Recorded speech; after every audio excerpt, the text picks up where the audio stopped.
Hello বন্ধুরা, আশা করছি তোমরা খুবই ভালো আছো। তো বন্ধুরা, আজকে আমি নিলাম তোমাদের জন্য খুবই সুন্দর একটা রেসিপি। আর এই রেসিপিটি ছোট থেকে বড় খেতে সবাই পছন্দ করে, বেশিরভাগ ছোটরাই পছন্দ করে। ছোটদের মনের মতো একটা রেসিপি। আর রেসিপিটা খুবই সহজ, আর সহজ করে আমি তোমাদের সাথে আজকে শেয়ার করব। তো চলো দেখে নাও আজকের রেসিপিটি বানাতে কি কি লাগছে। বেশি কিছু লাগবে না, লাগবে একটা ড্রাগন ফল। যে কোনো ফল দিয়ে বানানো যাবে। আমি এখানে ড্রাগন ফল নিয়েছি। তো একটা ফল দিয়ে আমি আজকে রেসিপিটি বানাবো। আর এখানে আমি একটা ফল নিয়েছি, ফলটা ছিলিয়ে নিচ্ছি ভালো করে। ফলটা ছিলানো হয়ে গেছে, এখন একটা গ্রেটার দিয়ে আমি গ্রেট করে নিচ্ছি। তোমরা চাইলে যে কোনো প্রকারে এটা একদম মিহি করে নিয়ে নিতে পারো। তো আমি ভাবলাম এরকম করে নিই, দেখতে ভালো লাগবে, খেতেও ভালো লাগবে, সেই জন্য এরকম করে নিয়ে নিচ্ছি। তো যাই হোক, গোটা ফলটাই আমি এই যে এখানে একদম মিহি করে নিয়ে নিলাম। তো দেখতে পাচ্ছ মিহি করার পর কীরকম হয়ে গেছে। আরও হাত দিয়ে চটকে চটকে আমি আরও বেশি একদম মিহি করে নিচ্ছি, যাতে অল্প দলা দলা না থাকে, সেই রকম করে নিয়ে নিলাম। তো এখন আমি রেসিপিটা বানাবো। প্রথমে আমি একটা সসপ্যানের মধ্যে পর্যাপ্ত পরিমাণে পানি দিয়ে দিচ্ছি। আমি যে পরিমাণ করে বানাবো, তার মানে যে পরিমাণে আমি পুডিংটা বানাবো সেই পরিমাণ অনুযায়ী আমি এখানে পানি দিয়ে দিচ্ছি। তো পানির মধ্যে দিয়ে দিলাম চিনি, যে পরিমাণে চিনি লাগবে ঠিক সেই পরিমাণে চিনি দিয়ে দিলাম। দিয়ে এখন ভালো করে জাল দিয়ে নিচ্ছি। এই যে উতলে গেছে, তার মানে সম্পূর্ণ জাল হয়ে গেছে। আর গ্যাসের আঁচটা কমে তারপরে দিয়ে দিলাম, এটা হলো আগার আগার পাউডার। এটা দোকানে পাওয়া যায়, কিনতে পাওয়া যায়। তো সেখান থেকে আমি নিয়েছি আগার আগার পাউডার দিয়ে। বেশিক্ষণ জাল দেইনি, সামান্য পরিমাণে জাল দিয়ে এখন আমি যে প্লেটে আমি এটা সেট করব সেই একটা প্লেট নিয়েছি। আর প্লেটের মধ্যে এই যে গরম গরম অবস্থা আমি ঢেলে দিলাম।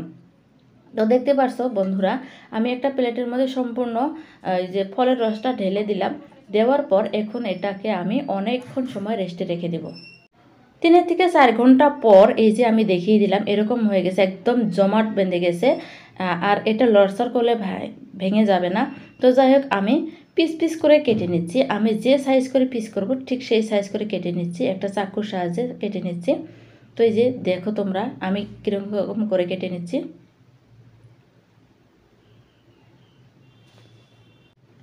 কাটা হয়ে গেছে, এই যে একটা চাকু সহজে খুবই সহজভাবে উঠে আসছে। এটা কোনো ঝামেলা নাই, খুব সহজভাবে ওঠানো যায়। যে দেখতে পাচ্ছ একদম চারখানা করে পিস করে নিচ্ছি। পিসটা কিন্তু দেখতে খুবই সুন্দর। এটাও কিন্তু এমনি খাওয়া যায়, এরকম করে খাওয়া যাবে।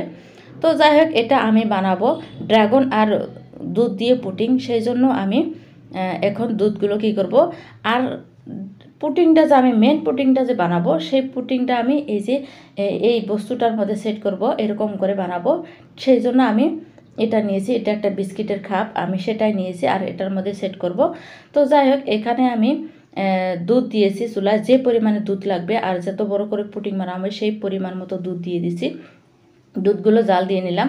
তো জাল দেওয়া হয়ে গেছে, এখন দিয়ে দিলাম সামান্য পরিমাণে নুন। স্বাদ লাগার জন্য নুন দিয়ে দিলাম, স্বাদটা যাতে বেশি বেড়ে যায়। তারপর দিয়ে দিলাম চিনি।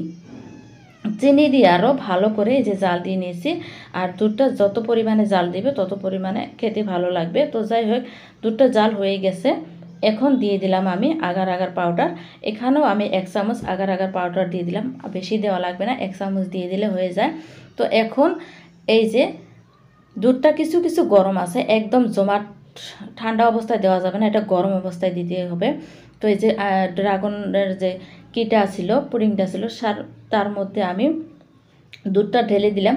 মানে আমি পুডিংটা একদম সম্পূর্ণ বানিয়ে নিলাম। এখন এটাকেও রেস্টে রাখতে হবে। তো বন্ধুরা, আরও একটা কথা বলে নিচ্ছি, তোমরা যদি আমার চ্যানেলে নতুন হয়ে থাকো, তোমাদের সুন্দর হাতের আঙুল দিয়ে একটা সাবস্ক্রাইব করে দিও, ভিডিওটা ভালো লাগলে লাইক করে দিও।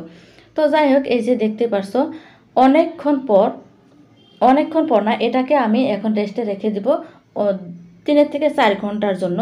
তো তোমরা চাইলে ফ্রিজেও রাখতে পারো বা এমনিও এটাকে বানানো যায়, ফ্রিজে না থুলেও এটা জমাট বাঁধে যাবে। তো যাই হোক, আমি 3 থেকে 4 ঘন্টা পর এই যে দেখিয়ে দিচ্ছি। তো এরকম জমাট হয়ে গেছে, মানে আমার পুডিংটা সম্পূর্ণ হয়ে গেছে, ড্রাগন আর দুধের পুডিং।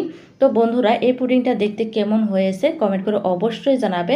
আর আজকের রেসিপিটা আমার এখানে শেষ। যদি ভিডিওটা ভালো লাগে লাইক শেয়ার কমেন্ট করে দিবে।